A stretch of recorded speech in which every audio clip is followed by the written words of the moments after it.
السلام عليكم أيها المستمعين والمستمعات عبر أثير إذاعة الجزائر من الواد في هذه النافذة الصباحية التي نفتحها وإياكم من المنطقة الحدودية الطلب العربي، تحديدا في مقر الفرع، فرع الأشغال العمومية بدائرة الطلب العربي، أين يحضر معي مدير الفرع بالنيابة السيد عبد المنعم مناني للحديث عن وضعية الطرقات، كيفية صيانتها، وضع العلامات والممهلات في أماكنها المخصصة، بالإضافة إلى بعض المتفرقات الأخرى. مرحبا بكم سيدي عبر أثير إذاعة الجزائر من الوادي. مرحبا بك، صباح الخير وعلى كل المستمعين والمستمعات.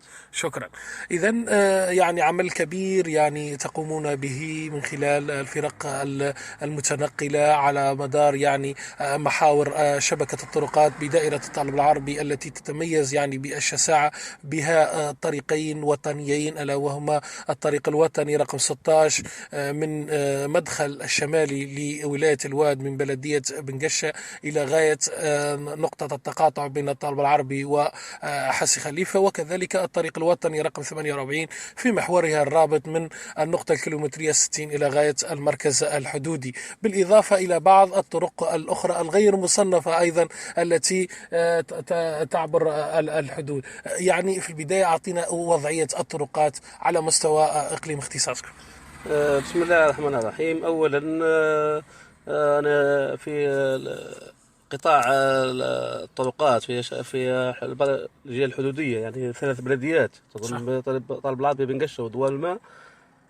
عندنا مسافات طويلة، يعني نملك عندنا 28 كيلومتر من الطريق الوطني رقم 48 إلى من 60 إلى غاية الحدود التونسية.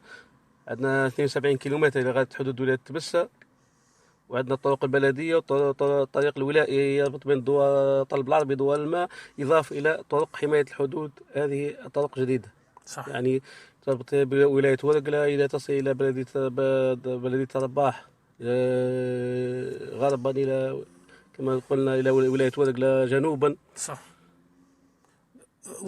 وضعي تقريبا طول أكثر من 600 كيلومتر. عندنا طرقات صح. في البلدية في الدائرة. صح. وضعية يعني عندنا الطرق الحدودية هي جديدة. صح. ما هنا تقريبا من 70 إلى 80% وضعية جيدة. يعني ما نحكوش على الطرق الداخلية، الطرق الوطنية والبلدية. صح. نعم. وعندنا بعض المناطق الأماكن المتضررة في الطرق نسعى في إصلاحها. كما هذا العام أصلحنا 10 كيلومتر في طريق الوطني رقم 16 منطقة الدولات.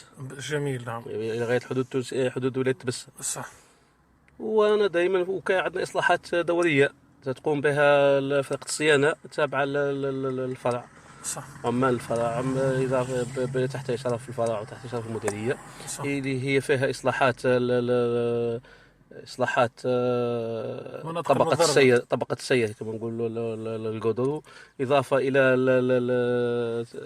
الإشارات العمودية، البلايك كما قلت على جنب الطريق. على جنب الطريق. يعني كان إشارات تتلف بحكم الزمن بتأثير الطبيعة، كان اللي تنزع بتأثير الإبل. صح. الإبل عندها دور كبير في قلع الإشارات. بالعكس. أنا ممكن ساعة يجينا نهار نصادفوا جمل يروي يزيل يخرب في إشارة، نصوروه ونحطوه إن شاء الله في صفحة الفرع. عندنا صفحة فيسبوك اللي يحب يتصل. عندنا ارقام الهاتف عند الشعب، والحمد لله كاين من الشعب يتصل بنا يكون كاين رمل يعني في دخلة على الدائره. يتصل بنا الشعب يقول لنا كاين رمل تخرج فرقه. هذا موقفنا عليه يعني شخصيا في عده نقاط، يعني خصوصا التي معناها كثير يعني ما تزحف عنها الرمال، خصوصا في المقطع يعني من مقر بلديه دوار الماء الى غايه قريه الغنمي. حدثنا عن جهودكم في هذه النقطة. يعني والله هذه النقطة، هذه طريق يعني 40 كيلومتر، يعني 40 كيلومتر طريق وسط رمال. صح. تصور أنت يعني مع الرياح الشرقية نقول يسموها البحري. صح. ما كان حتى شيء يحبسها. ما كاش مصدات يعني. ما كاش كاين بعض المصدات الطبيعيه اللي خدمناها، كان اللي خدمتها البلديه، كان اللي خدمناها احنا، كان اللي خدمها الشعب، كان نسعوا دائما في بعض الاصلاحات. صح. لكن طريق وسط الصحراء. المشكل في الدراسة الطريق شيء معناه منخفض. حدثنا عن معناه السبب بتاع التراكم تاع الأتربة. سبب التراكم هو أن طريق وسط الرمال. مهما تبدل الدراسة. مقترحاتكم معناها للتخفيف من هذا؟ مقترحات يعني إذا كان احنا نسعى مع البلدية، مع الدائرة، مع الولاية، أن ممكن الحل الوحيد هو اللي الآخر هو السد الأخضر. الحل الوحيد هو اللي يقف زحف الرمال نهائيا هو السد الأخضر.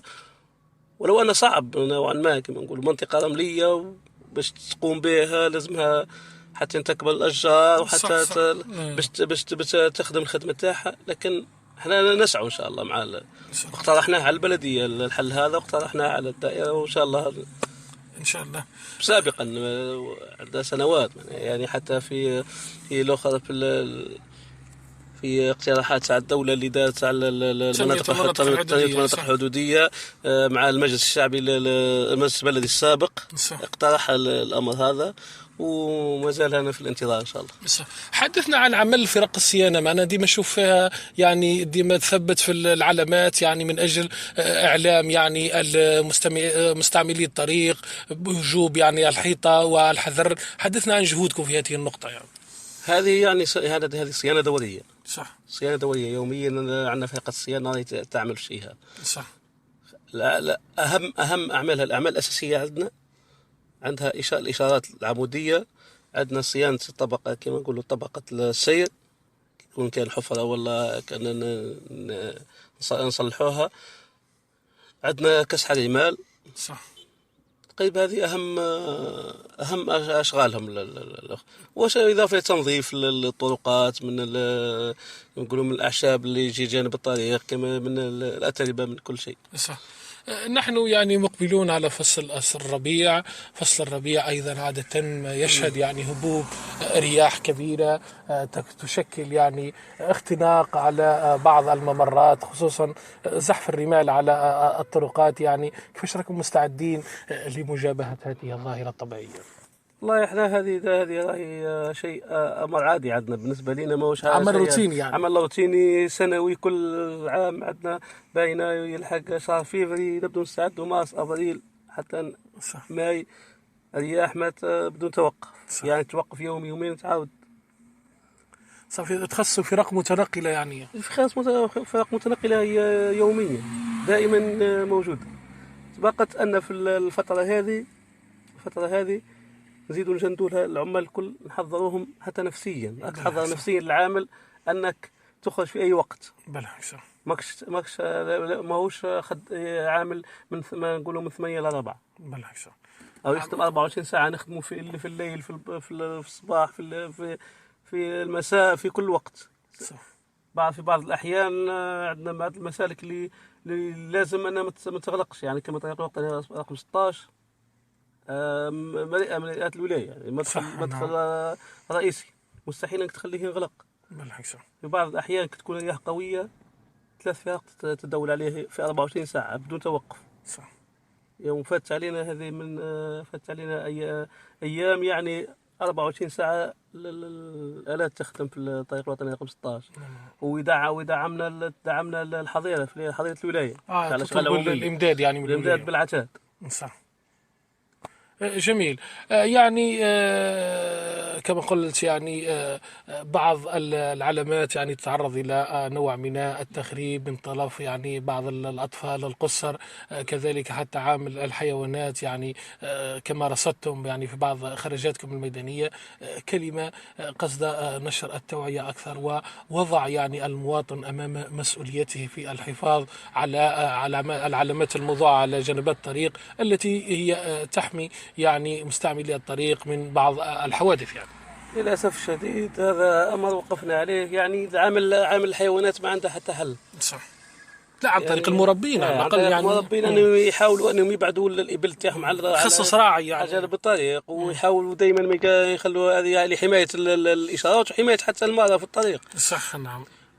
وإضافة إلى أنه الأولياء أنهم يساعدونا في شيء، أنهم يوعوا أبنائهم، سواء في الأولياء، المعلمين في المدارس، في كل الأئمة في المساجد، جمعية المجتمع المدني، أنهم يساعدونا في أنهم يوعوا الأطفال أن في الأمر هذا، أن هذه الإشارات في صالح المواطن، في صالح العام، ما تخربهاش.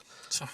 ما أو يعني أنت تكون عندك في الطريق، ماشي في الطريق، عندك منعرج، كي تتلف له الإشارة، السائق ما يشوفش، ما كانش إشارة ويدخل بسرعة، لا قدر الله يكون سبب في حادث. صح. تكون في وسط المدينة عندك مماهل، تزعل الإشارة تاعه ما يشوفهاش، يكون يتلاف للسيارة، وإلا في بعض الأحيان حتى حوادث. صح. نعم. إذا نطلب من كل الفاعلين في المجتمع، من معلمين وأولياء في بادئ الأمر، معلمين، أئمة في المساجد، جمعية المجتمع المدني، يساعدونا في الأمر هذا في التوعية. توعية الأطفال. أنا نعرف الأطفال هذا عقله يعني. صح. لكن ساهم في التوعية دائما، الإعادة ديما بالإعادة، في الإعادة إفادة، هذه في الإعادة إفادة. الطفل تقول له اليوم وتعاود له غدوة، عندنا أبناء ونعرف، والطفل تقول له اليوم حاجة وغدوة يعاودها وتعاود له حتى يتعلم.